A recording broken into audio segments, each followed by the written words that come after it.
Fayzullayevaman, Navoiy shahrida turaman. Reanimatsiya bo'limida hamshira bo'lib ishlayman. Bu mahsulotlarni tanishib, o'zimga oldim, chunki o'zim meditsina xodimi bo'lganim bilan o'zimdek holatlarni o'zim yaxshi biladim.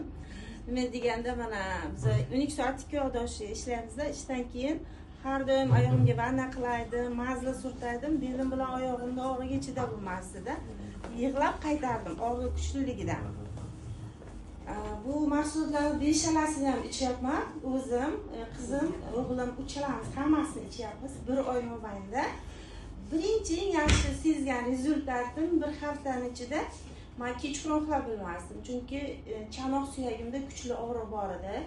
U uyqu bermagan hech qachon. Mana shu bir haftaning ichiga chanoq suyagida og'rig'i menda yo'q.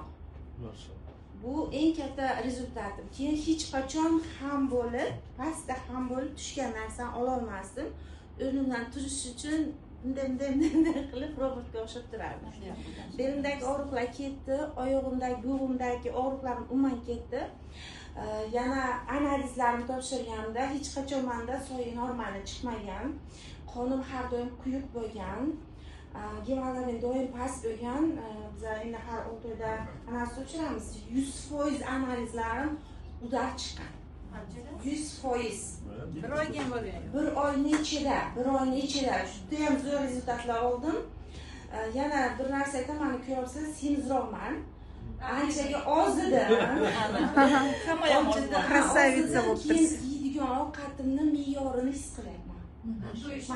To'yishimni bilyapman-da. Yarimlarga kelganda uje ketmay qoladi. O'zimni uje sezaman. Bu yaxshi rezultatim. Keyin ijroga juda ko'p bo'lardim. Dori ichmasam to'xtamas edi. Hozir ham ba'zida bo'lib qoladi, chunki biz ham me'yorsiz ovqatlanamiz ishimiz tufayli.